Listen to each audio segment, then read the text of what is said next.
এই বিষয়ে কোনো সন্দেহ নেই যে বর্তমান সময়ে গোটা বিশ্বে ভারতের প্রভাব, ভারতের শক্তি খুব দ্রুত বাড়ছে। ভারতকে একজন গ্লোবাল লিডার রূপে দেখা হচ্ছে, আর বিশ্বের বড় বড় সিদ্ধান্তে ভারতের মতামত অবশ্যই নেওয়া হয়, ভারতকে সামিল করা হয়। এর সম্পূর্ণ ক্রেডিট আমাদের প্রধানমন্ত্রী নরেন্দ্র মোদী এবং আমাদের বিদেশ মন্ত্রী ডক্টর জয়শঙ্কর মহাশয়ের পাওয়া উচিত। এটা ভারতের বৃদ্ধিপ্রাপ্ত শক্তির নমুনা। ইয়ামানের ভেতরে হুতি বিদ্রোহীদের ওপর এয়ার স্ট্রাইক করার আগে আমেরিকার বিদেশ মন্ত্রী অ্যান্টনি ব্লিংকন ভারতের বিদেশ মন্ত্রী জয়শঙ্কর মহাশয়কে প্রথমে কল করে ইনফরমেশন দিয়ে দিয়েছিল।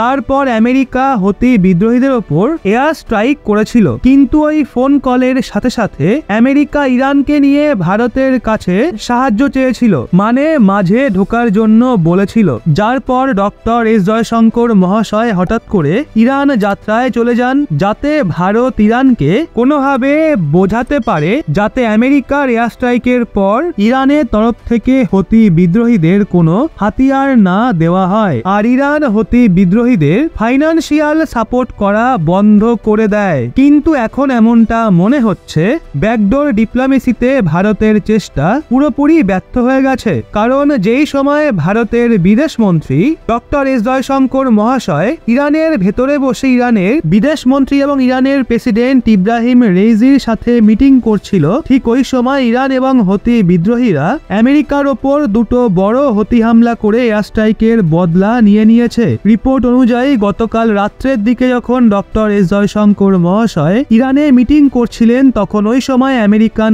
কোম্পানির দ্বারা ওন্ড এবং অপারেট একটা কার্গো শিপ লোহিত সাগর থেকে ক্রস হচ্ছিল। যখনই আমেরিকার এই কার্গো শিপ ইয়ামানের কাছে পৌঁছায়, হুতি বিদ্রোহীরা তার উপর অ্যান্টিশিপ ব্যালিস্টিক মিসাইল ফায়ার করে সেটাকে হামলা করে পুরো নষ্ট করে দেয়, যার পর কার্গো শিপের একটা অংশে আগুন লেগে গেছিল। ইউএস গভর্নমেন্ট এই খবরটা অ্যাপ্রুভ করেছে, মানে এই নিউজটা এখন পুরোপুরি কনফার্ম হয়ে গেছে। রিপোর্ট অনুযায়ী জাহাজের ওপর হামলায় কোনো ক্রিউ মেম্বার ইনজিওর হয়নি, কিন্তু ইউএস নেভি অ্যান্টিশিপ ব্যালিস্টিক মিসাইলকে হাওয়ায় নিউট্রালাইজ করতে পুরোপুরি ব্যর্থ হয়, যেখানে লোহিত সাগর এবং আশেপাশের রিজিয়নে ইউএস নেভির অনেক ওয়ারশিপ এবং নেভাল এয়ারক্রাফট ওখানে ডিপ্লয়েড রয়েছে। এখন সাধারণ ব্যাপার, হুতি বিদ্রোহীদের কাছে অ্যান্টিশিপ ব্যালিস্টিক মিসাইল বানানোর টেকনোলজি তো নেই, আর তারা যেই মিসাইল ফায়ার করেছিল সেটা তারা ইরানের থেকেই পেয়েছিল। এরই সাথে আরো একটা ঘটনায় ইরান রেভলিউশনারি গার্ড নর্দার্ন ইরাকের এরবিল রিজিয়নে আমেরিকান বেস, আমেরিকার কনসুলেট এবং ইন্টারন্যাশনাল এয়ারপোর্টের ওপর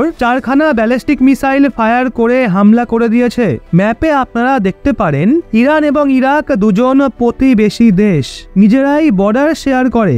আপনাদের জানিয়ে দেওয়ার জন্য বলি, এরবিলে একটা ইউএস কনসুলেটসের সাথে সাথে ওই রিজিয়নে আমেরিকার ট্রুপসও ভালো মতোই ডিপ্লয় রয়েছে। যদিও ইরানের ব্যালিস্টিক মিসাইল হামলায় একজন ইউএস সোলজারেরও কোনো রকম ক্ষতি হয়নি, প্রত্যেকেই সুরক্ষিত রয়েছে। তাজ্জব করা বিষয় হলো, ইরান এবং হুতি বিদ্রোহীরা দুটো হামলা আমেরিকার ওপর তখন করে যখন ভারতের বিদেশ মন্ত্রী ডক্টর এস জয়শঙ্কর মহাশয় ইরানে উপস্থিত ছিলেন। ইরানের ভেতরে তিনি মিটিং করছিলেন। এখন এটা আমেরিকার জন্য পরিষ্কার সংকেত ইরান আমেরিকার সঙ্গে টক্কর নেওয়ার জন্য পুরোপুরি রেডি রয়েছে, আর ইরান বদলা নিতে ভালো মতো জানে। ইরান নয়, নর্দার্ন ইরাকে ইউএস কনসুলেট এবং ইউএস বেসের ওপর হামলা করে বসে, কিন্তু এখানে ইরানের হুতি বিদ্রোহীদের আটকানো উচিত, কারণ আমেরিকা এবং অন্যান্য পশ্চিমী দেশগুলোর সাথে সাথে হুতি বিদ্রোহীরা ভারতের অয়েল ট্যাঙ্কার এবং ভারতের জাহাজগুলোকেও টার্গেট করছে। অন্তত পক্ষে তারা ভারতের জাহাজগুলোকে ছাড়তে পারত, কিন্তু তারা সেটাও ছাড়েনি। সে যাই হোক না, শুধু ইরান বরং বিশ্বের সমস্ত দেশগুলোর নিজের সিদ্ধান্ত নিজেদের নেওয়ার অধিকার রয়েছে, আর এখন মনে হচ্ছে ইরান ভারতের কথা শুনছে না, আর ইরান আমেরিকার সঙ্গে টেক্কা নেওয়ার সিদ্ধান্ত নিয়ে ফেলেছে।